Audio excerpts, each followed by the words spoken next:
All right, welcome back.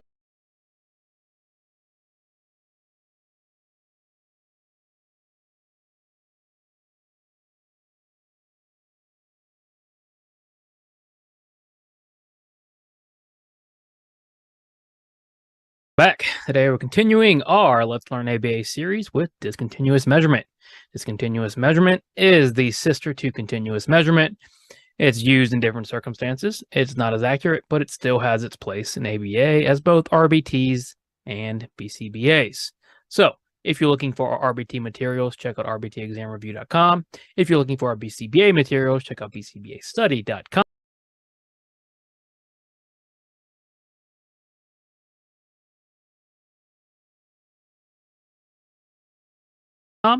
Other than that, questions, comments, let us know. Work hard, study hard. Let's learn ABA. Discontinuous measurement, in a nutshell, it measures a sample of behavior. If we were to say have a 3-hour session, if we are measuring behavior for the entire 3 hours,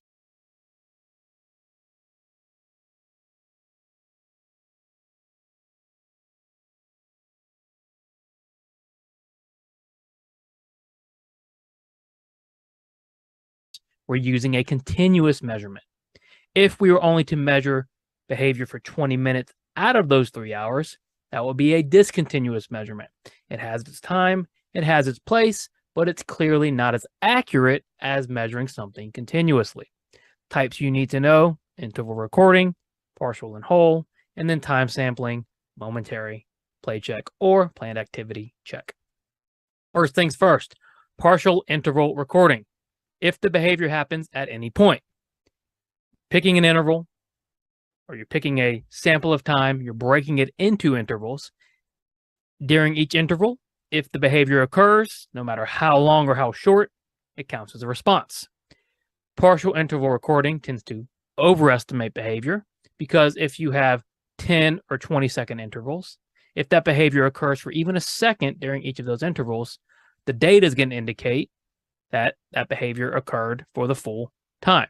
So it can easily overestimate behavior if you aren't careful. Good to use when resources of time are low. Good to use when you have to deal with multiple students. And it's good for decreasing behavior. If a behavior is happening too much, you put it on a partial interval, and we're trying to get it to not occur at all. Our example, let's say we have 30 seconds of recording. So we have a sample of 30 seconds. We're breaking that 30 seconds into 10-second intervals.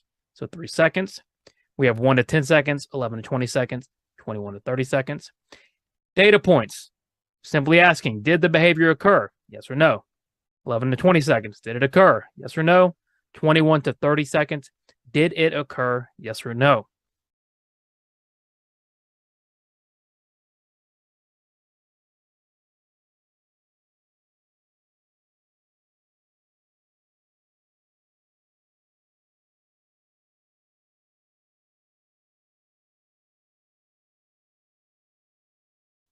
Simple as that. Do not overcomplicate interval recording and momentary time sampling. Partial interval recording, did it occur at all? Yes or no. If it did, it's a response. If it didn't, it's a no response. Whole interval recording, along the same lines, but if the behavior happens the entire time. Now, instead of just needing to happen for a split second, it has to occur throughout the entire interval. So if the target behavior happens during the entire interval, you count it as a response. It tends to underestimate behavior because the behavior has to happen for significantly longer to count as a response. So if I have a 20-second interval and my behavior only occurs for 18 seconds, the behavior did occur.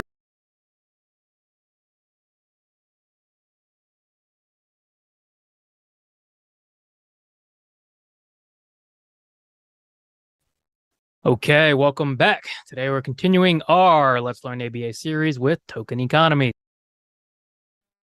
All right, welcome.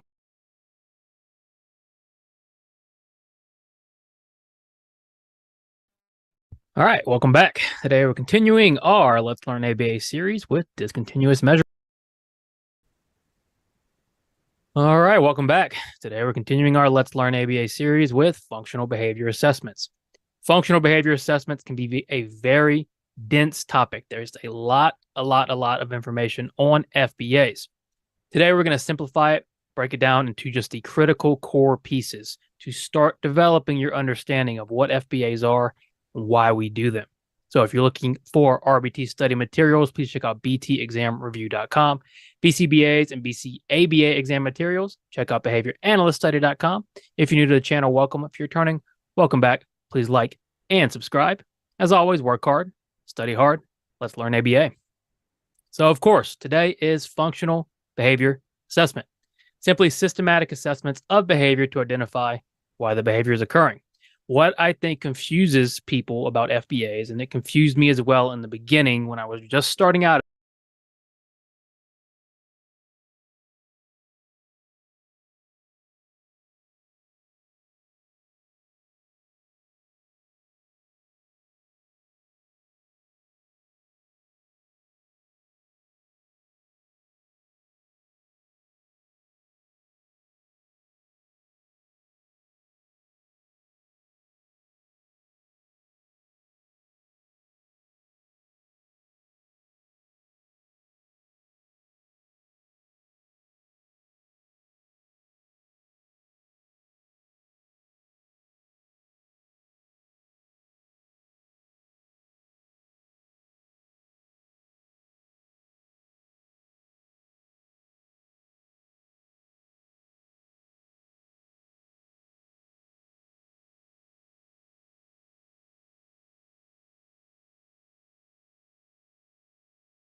as an RBT.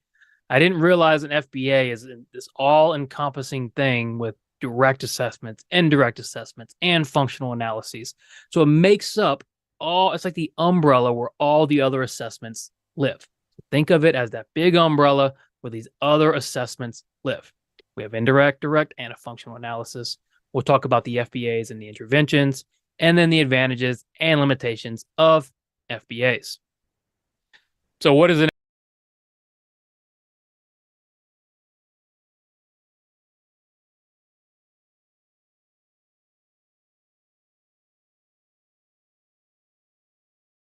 FBA? Well, it's a functional behavior assessment. It's again a systematic method of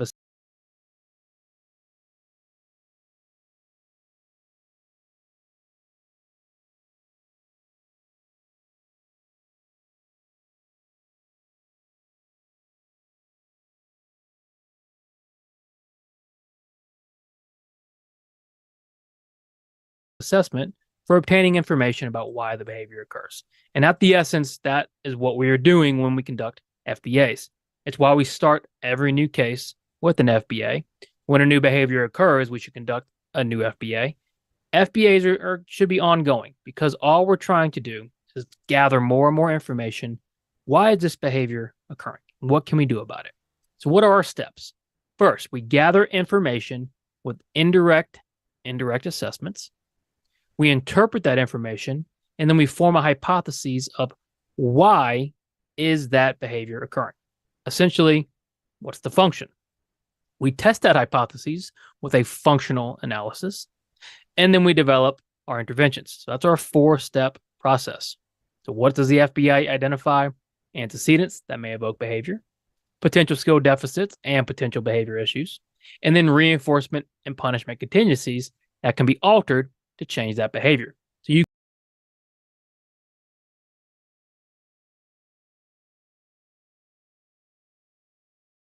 can see FBAs are really our bread and butter. They're telling us everything. We're gathering all our information we're gathering information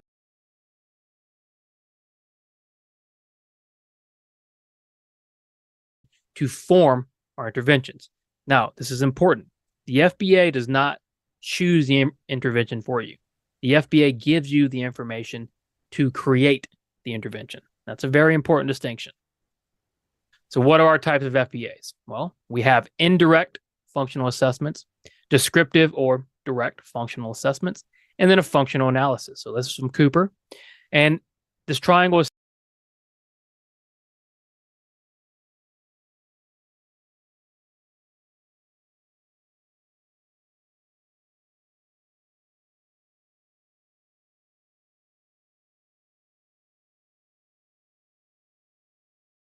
is simply stating how much value is in each type of assessment. Now, each assessment has its own inherent value. They're just different amounts. The lowest value is going to be the indirect, right? The interviews, the checklists, the rating scales, because we're not actually observing the behavior occur. So it can't really have that much value. We're not actually seeing what's happening with the behavior. We're just asking questions, doing surveys, that sort of thing. The middle value is our descriptive or direct, and this is the one we're doing all the time, right? It's the most common. We're always really directly observing and doing direct assessments. There's good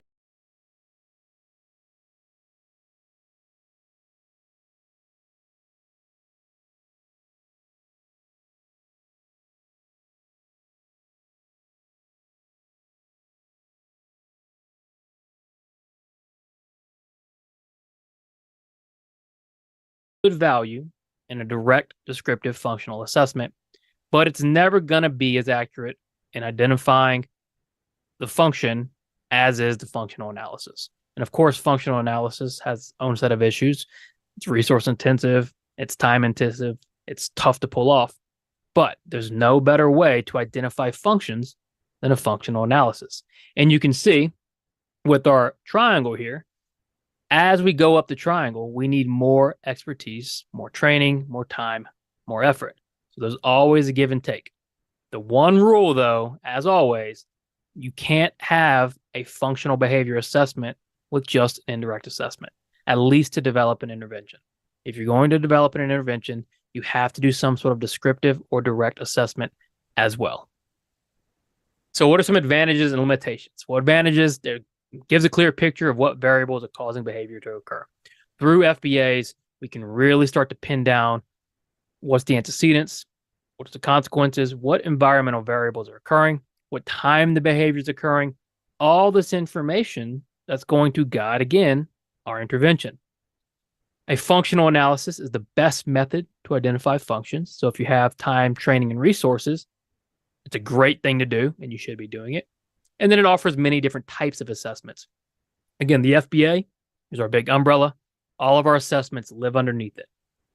What are some limitations? Well, you can accidentally reinforce or punish behavior during assessment. That's always a limitation, though. Functional analysis can be difficult, resource intensive, and can cause more problems because remember, we're manipulating consequences and sometimes intentionally reinforcing the problem behavior. Functional analysis are not always possible. So sometimes you can only form that hypothesis from the direct assessment, and you can't actually test it. And then a true FBA needs direct observation. Interviews are not enough. So descriptive and direct FBAs, here are some examples. ABC continuous recording. With the ABC continuous recording, we're constantly recording occurrences of problem behavior and then identifying antecedents and consequences as they happen. Typically with ABC continuous recording, you're going to code the antecedents and consequences and then check them off as they occur. So it's continuously, it's rapid, it's quick. ABC narrative recording is different because we're not continuously recording what's going on over an amount of time. What we're doing is we're only collecting data when that target behavior occurs, and data recording is much more open-ended. So ABC continuous recording, think of it much more planned, much more restrictive. ABC narrative recording, less planned, less restrictive, more open-ended.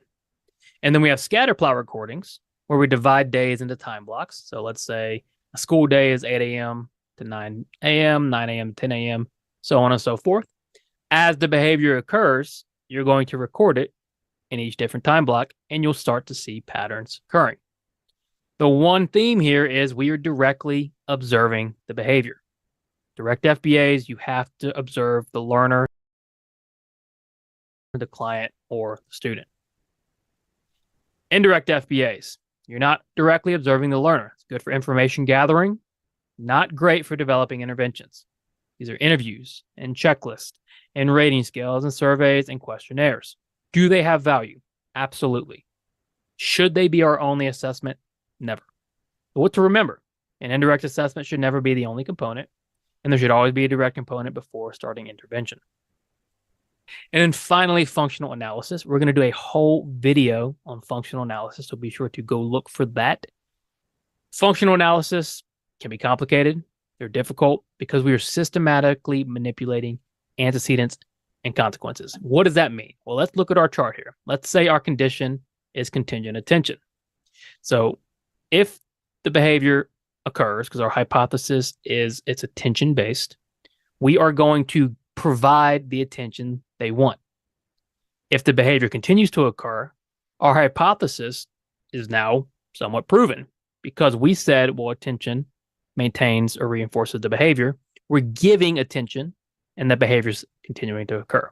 So you can see with the functional analysis how you could inadvertently increase or decrease behavior. We also have other conditions, play, which is our control condition, contingent escape, which means if the behavior occurs, we allow escape, contingent tangible, meaning if the behavior occurs, we provide the item, and then alone. If the behavior occurs, we ignore. RBTs do not need to know these inside and out. BCBAs and BCABAs, you definitely do. So be sure to look at that video of the full functional analysis breakdown. Thanks for watching. That's a quick rundown of functional behavior assessments. Do not overthink them. Do not.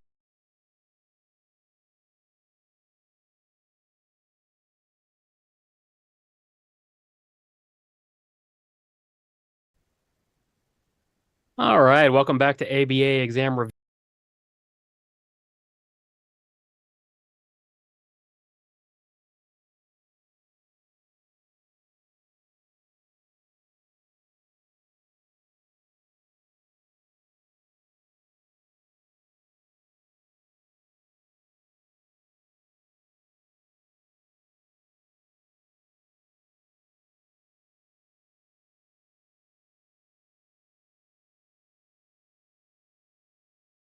And let's learn ABA. Today we will be discussing defining target behaviors. Pretty simple topic, but an extremely important one. RBT and concise. Questions you need to ask yourself as we review. What do you need to consider for your definitions? What is the importance of definitions? And what are the different ways we can define behaviors? So an operational behavior definition means what we'll be using in practice, what we'll be using in treatment. When we identify a behavior by observing it, we then need to operationally define it so we can measure it and change it. So that must be clear, objective, concise. Clear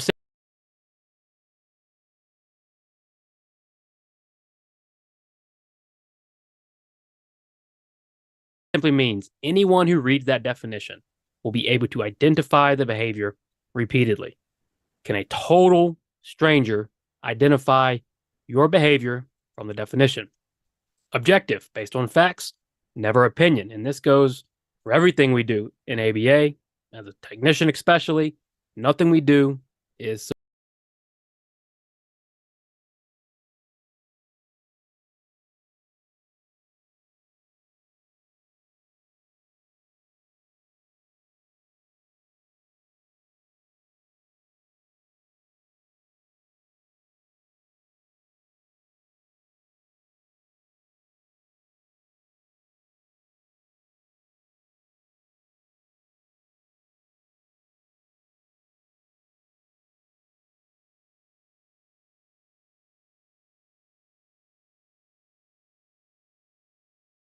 subjective. It's all based on empirical evidence, right? We're very objective.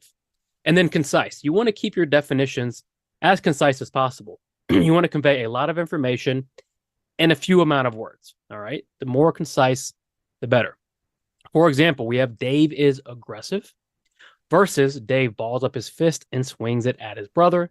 Dave will also kick his foot with force at his siblings. So the second one is our operational definition of aggressive. You can see it's much more clear, it's concise, and it's objective. We could measure that repeatedly. You might even be able to make that definition better. Ultimately, our goal is replication. Without a good definition, we cannot measure the same response accurately and reliably. Remember, good data is accurate, valid, and reliable. We are measuring what we want to measure, we're doing it repeatedly, and we're measuring what actually is taking place. Without a good behavior definition, we are not going to be able to produce good data. The goal is replication, is why we make good operational behavior definitions. Two types of behavior definitions. Now, function-based should be the go-to. Rarely will we ever just define something on topography alone. And the reason is many behaviors take different forms and serve the same function, especially for kids, right? They'll do a whole lot of different behaviors meeting the same goal, achieving the same thing, acting in the same way, achieving the same function, right? So if we're going to do it function-based, we need to define them by their effect on the environment. Are you getting rid of something? Are you gaining something? Is it automatic? Is it attention-based? You're escaping? What effect is that behavior having on the environment? When we define it by function, that's going to include all forms and topographies. And this makes it a lot easier in practice because we're not so much focused on what it looks like. Rather, what is the purpose? Okay, they're screaming, they're throwing toys, they're running away, they're hiding under the table, they're cutting their own hair, and they're drawing on the walls. All those things look wildly different. If they all serve the same function, a lot easier to define those by their effect on the environment. Function is the most important piece of behavior. Let's not forget that. Focused on what it looks like. Rather, what is the purpose? Okay, they're screaming, they're throwing toys, they're running away, they're hiding under the table, they're cutting their own hair, and they're drawing on the walls.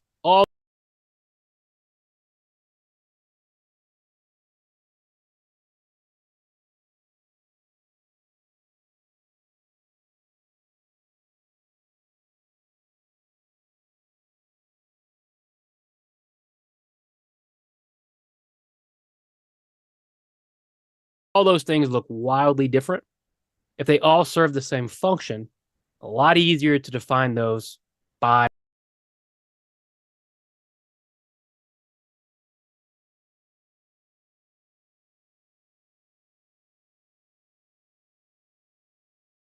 their effect on the environment.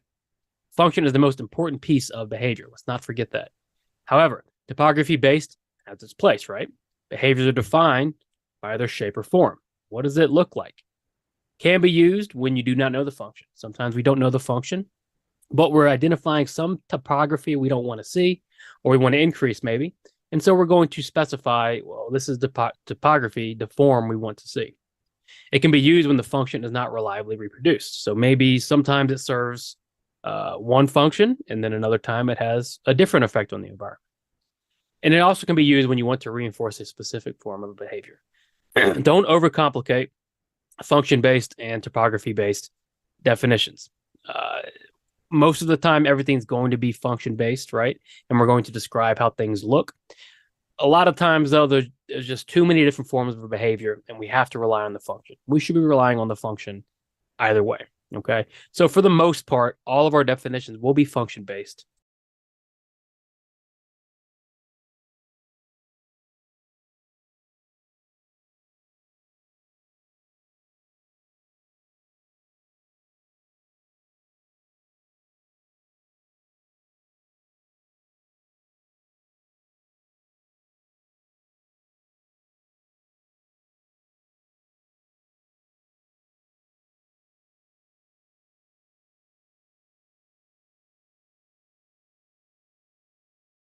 Occasionally, you'll get topography.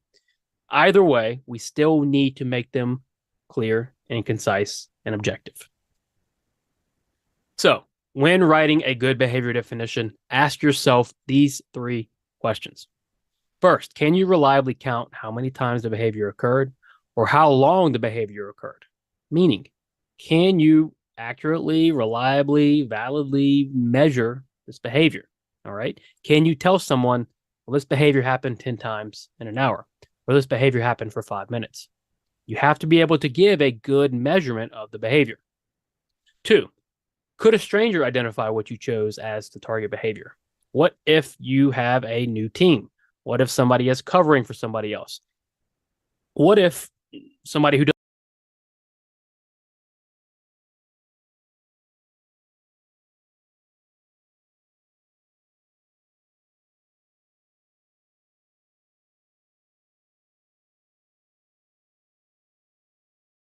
doesn't even know the kid comes in reads your definition. Could they identify the behavior you're looking at? If they can't, problem. And then 3, could your definition be even more precise or specific? Ideally, no. You want from the beginning to be as precise and specific as possible, right? It's all about being concise.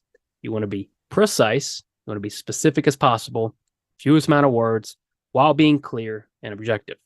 Again, in the beginning, everybody struggles writing definitions. As you do it more, you'll find yourself getting much, much better at it. Remember these 3 questions. Can you measure it?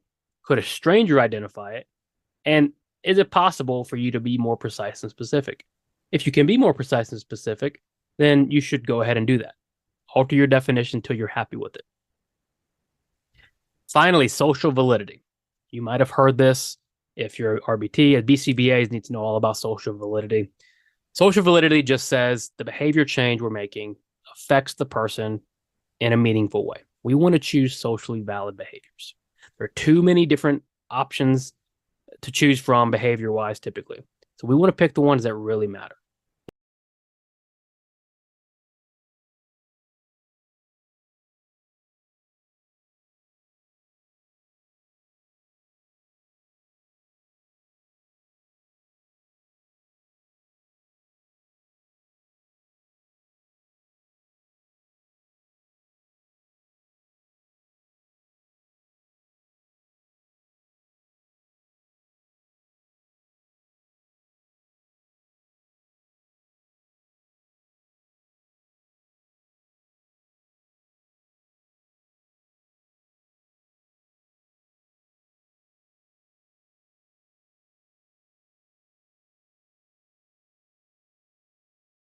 And you can ask yourself different questions.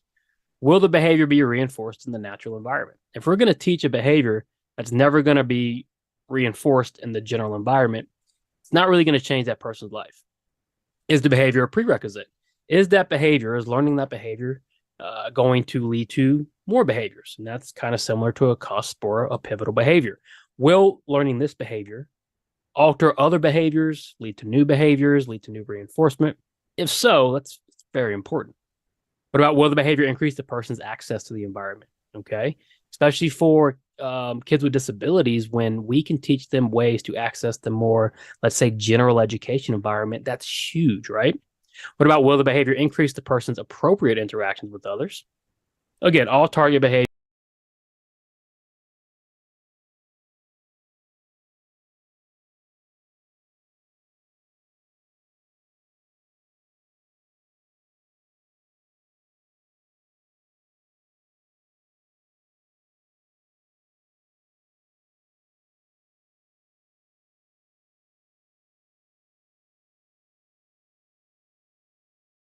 Behaviors must be socially significant. And then remember, are you replacing behaviors with other behaviors when reducing behaviors? Meaning, if you're going to go ahead and reduce a behavior, you are removing something that is functionally relevant to that person's life. They are using that behavior to meet a need. You need to give them another behavior in its place as a replacement behavior if you're going to reduce that first behavior. So, social validity.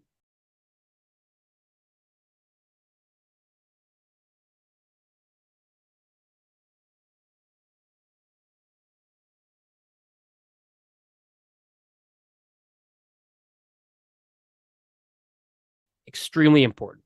Ask yourself, does this behavior matter, right? Does it make a difference? Sometimes we pick behaviors that really don't mean anything. Parents sometimes want us to work on things have no meaning, right? Let's change your lives in meaningful ways. So, defining target behaviors, to sum it up, you want to be clear, you want to be objective, you want to be concise. Socially valid behaviors should always be targeted. You can define them functionally or topographically. And ask yourself, can anyone identify your target behavior by its definition? Can you show your spouse, your friend, your mom, your definition, and they know exactly what you're talking about? All right, pretty straightforward, no big deal. Make sure you like and subscribe. Make sure you check out btexamreview.com and behavior analytics. All right, welcome back. Hope you're having a great week. Today we're continuing our Let's Learn ABA series with preference assessments. Preference assessments are crucial for both RBTs and BCBAs. We do them all the time. We take what the client may prefer, and then we see, hey, does this work as a reinforcer? So you need to know it both for the RBT exam, the BCBA exam, and the BCA.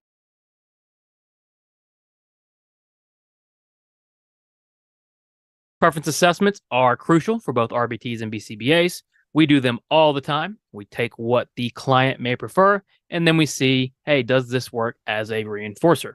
So you need to know it both for the RBT exam, the BCBA exam, and